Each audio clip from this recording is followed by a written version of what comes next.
Art class में आपका स्वागत है दोस्तों। इस वीडियो में हम सभी पढ़ेंगे कक्षा 10 चित्रकला विषय के कुछ महत्वपूर्ण प्रश्नों के बारे में जो परीक्षा के दृष्टिकोण से अत्यंत जरूरी हैं। बाघ की गुफाएं कहाँ स्थित हैं? मध्य प्रदेश में। अजंता की किस गुफा में सबसे अधिक चित्र मिलते हैं? तो गुफा संख्या 17 में सबसे अधिक चित्र मिलते हैं। भारतीय चित्रकला में मानव आकृति का आदर्श प्रमाण क्या माना जाता है? तो 108 अंगुल माना जाता है। मोनो कलर योजना किसे कहते हैं? तो एक रंग योजना मोनो कलर योजना कहलाती है। उत्तर प्रदेश में ललित कला एकेडमी कहाँ है? तो यह लखनऊ में स्थित है। भारत भवन कहाँ स्थित है? भोपाल में स्थित है। और भारत कला भवन बनारस में स्थित। अगला प्रश्न दिया गया है, निम्न में तटस्थ रंग कौन सा है? तो सफ़ेद रंग तटस्थ रंग माना जाता है। वर्ली भित्तिचित्र किस राज्य से संबंधित है? तो महाराष्ट्र से संबंधित है। तनखस कुंडली चित्र किस क्षेत्र में है? तो ये आपका हिमाचल प्रदेश में है। 200 का कुल नारी भित्तिचित्र कहाँ अंकित हैं? बाघ की गुफाओं में। निम्न में से कौन सा राजस्थानी चित्रकला का केंद्र नहीं है? तो यहाँ चामुंड जो है राजस्थानी कला का केंद्र नहीं है। बाकी किशनगढ़, बूंदी, गुलेर ये सब हैं। किसके शासनकाल में हमजानामा का चित्रांकन हुआ है? तो अकबर के समय हुआ है। अगर सबसे ज़्यादा सभी चित्र पूछा जाए तो अकबर के समय में बने हैं, और सबसे सुंदर चित्र पूछा जाए तो जहांगीर के समय में बने हैं। राजा रवि वर्मा के चित्रों का बड़ा संग्रहालय कहाँ है? इसका सही ऑप्शन हो जाएगा सलारगंज चित्रा आर्ट गैलरी त्रिवेंद्रम में। राजा रवि वर्मा का जन्म कहाँ हुआ है? तो केरल में हुआ है या किले मन्नूर में हुआ है। इस तरह से ऑप्शन आते हैं तो सही मान लिया जाता है। अगला प्रश्न दिया गया, खजुराहो का विख्यात मंदिर किस प्रांत में है? तो मध्य प्रदेश में है। बादामी की गुफाएं कहाँ पाई जाती हैं? कर्नाटक में पाई जाती हैं। और कितनी गुफाएं अगर पूछता है बादामी में है तो 4 गुफाएं हैं। चित्रकला किस श्रेणी में आती है? तो ये दृश्य श्रेणी में आती है। बोधिसत्व वज्रपाण चित्रण किस शैली के अंतर्गत आती है? तो अजंता के अंतर्गत आती है। और यह चित्र गुफा संख्या 1 में मिलता है। मुगल शैली का प्रारंभ किसके शासनकाल में हुआ है? तो अकबर के समय में हुआ है।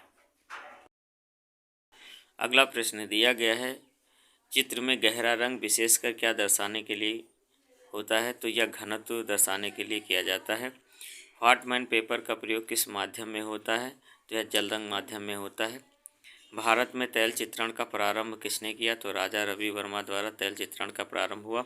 अगर पूछता है कि तैल रंग में कौन सा तेल मिलाया जाता है? तो तारपीन का तेल मिलाया जाता है। इस बात को आप ध्यान रखेंगे क्योंकि इस तरह से भी क्वेश्चन पूछे जा सकते हैं। और यहीं पर एक क्वेश्चन बनता है कि भारत का पिकासो किसे कहा जाता है? यहाँ ऑप्शन में यामिनी राय दिए गए हैं। यामिनी राय भी सही है। अगर ऑप्शन में एम.एफ. हुसैन आता है तो सबसे पहले हम एम.एफ. हुसैन को भारत का पिकासो मानेंगे क्योंकि इनकी प्रदर्शनी पिकासो के साथ लगी है, और यामिनी राय को भी मानते हैं। अगर ऑप्शन में दोनों आते हैं तो पिकासो को संबंध में सबसे पहले एम.एफ. हुसैन को मानते हैं। अगला प्रश्न दिया गया है, यूरोपीय पद्धति पर धार्मिक चित्रण सर्वप्रथम किस भारतीय चित्रकार ने बनाए हैं? तो राजा रवि वर्मा ने पौराणिक चित्र बनाए हैं। अगला प्रश्न है, छाया और प्रकाश का चित्र में क्या भूमिका है? तो चित्र को उभारना होता है, जिसे हम शेडो कहते हैं, वही छाया प्रकाश होता है। निम्न में कौन सा रंग उदासीन होता है? तो काला रंग उदासीन होता है। अगला प्रश्न है, ओस्टवार्ड चक्र के अनुसार हरा रंग का विरोधी रंग कौन सा होता है? तो लाल रंग हरे रंग का विरोधी होता है। निम्न में से प्राथमिक रंग कौन सा है? तो इस सही ऑप्शन आपको जानना है। लाल, नीला और पीला रंग प्राथमिक रंग की श्रेणी में आते हैं। नारंगी रंग किन 2 रंगों के मिश्रण से बनता है? तो लाल और पीला रंग मिलाने से नारंगी रंग बनता है। इनमें से कौन सा रंग खनिज नहीं है? तो एक्रेलिक कलर खनिज नहीं है। बाकी गेरू, रामरस, बेवड़ी ये सब खनिज रंग आते हैं। एक्रेलिक आधुनिक रंगों की श्रेणी में आता है और यह जो है खनिज रंग नहीं है। रंग के गुण होते हैं 3 होते हैं। काले रंग का विरोधी रंग कौन सा होता है? तो काले रंग का विरोधी रंग सफ़ेद रंग होता है। गुलाबी रंग किन 2 रंगों के मेल से बनता है? तो लाल और सफ़ेद रंग मिलाने से गुलाबी रंग बनता है। हरा रंग किन 2 रंगों के मिश्रण से बनता है? तो नीला और पीला रंग मिलाने से हरा रंग बनता है। आदर्श रंग कितने होते हैं? 3 रंग आदर्श होते हैं। चित्रकला के कितने तत्व होते हैं? तो 6 तत्व होते हैं। रेखा, रंग, तानपोत, अंतराल। नारंगी रंग के समीप रंग कौन सा होता है? तो पीला रंग नारंगी रंग के समीप होता है, क्योंकि वो स्क्वायर सर्किल में पास के 3 रंग सहयोगी होते हैं और आमने सामने के रंग विरोधी होते हैं। सित्तनवासल की गुफाएं कहाँ स्थित हैं? तमिलनाडु में स्थित हैं। और सित्तनवासल की गुफाएं किस धर्म से संबंधित है? अगर क्वेश्चन पूछा जाता है तो सित्तनवासल की गुफाएं जैन धर्म से संबंधित हैं। सिगिरिया की गुफाएं कहाँ स्थित हैं? श्रीलंका में स्थित हैं। और यह किस धर्म से स्थित हैं? तो यह बौद्ध धर्म से स्थित हैं। अगला प्रश्न दिया गया, हड़प्पा व मोहनजोदड़ो कहाँ स्थित हैं? तो पाकिस्तान में स्थित हैं। अगला प्रश्न है, किस पुराण में चित्तसूत्रम लिखा गया है? तो विष्णु धर्मोत्तर पुराण में चित्तसूत्रम लिखा गया है। राजपूत शैली किस धर्म पर आधारित है? तो हिंदू धर्म पर आधारित है। भारतीय प्रागैतिहासिक चित्रकला के लेखक कौन हैं? जगदीश गुप्त जी हैं। अगला प्रश्न है, बोधिसत्व पद्मपाणि का चित्र अजंता की किस गुफा में प्राप्त हुआ है? गुफा संख्या 1 में प्राप्त हुआ है। अगला प्रश्न दिया गया है, प्रागैतिहासिक कला का विषय क्या था? तो शिकारी है। जोगीमारा की गुफाएं किस काल की हैं? तो प्रागैतिहासिक काल की हैं। जोगीमारा की गुफाएं कहाँ स्थित हैं? छत्तीसगढ़ में स्थित हैं। जोगीमारा की गुफाएं किस धर्म से संबंधित हैं? तो जैन धर्म से संबंधित हैं। किस संस्कृति में मोहरें पाई जाती हैं? तो सिंधु घाटी सभ्यता में मोहरें पाई जाती हैं। पहाड़ी कला कहाँ विकसित हुई है? तो हिमाचल प्रदेश में पहाड़ी कला विकसित हुई है। भारतीय चित्रकला का स्वर्ण काल कहा जाता है गुप्त काल को। बंगाल शैली का पिता किसे कहा जाता है? तो अवनींद्रनाथ टैगोर को बंगाल शैली का पिता या जनक कहा जाता है। महाभारत में किस चित्रकार का नाम आता है? चित्रलेखा का। प्रागैतिहासिक काल के चित्र कहाँ पाए जाते हैं? मिर्ज़ापुर में पाए जाते हैं। मुगल चित्रकला के व्यक्ति चित्रण को निम्न में से जाना जाता है? तो सभी चित्रण के लिए जाना जाता है। अगला प्रश्न दिया गया है, प्रागैतिहासिक कला का विषय क्या था? तो शिकारी था। मेघदूत की रचना किसने की है? कालिदास जी ने की है। रामायण की रचना किसने की है? तो वाल्मीकि जी ने की है। रामचरितमानस की रचना किसने की है? तो तुलसीदास जी ने की है। अजंता की गुफाओं की खोज किसने की थी? जनरल सर जेम्स स्मिथ ने की है। महाराजा संसार चंद्र किस शैली से संबंधित हैं? तो कांगड़ा शैली से संबंधित हैं।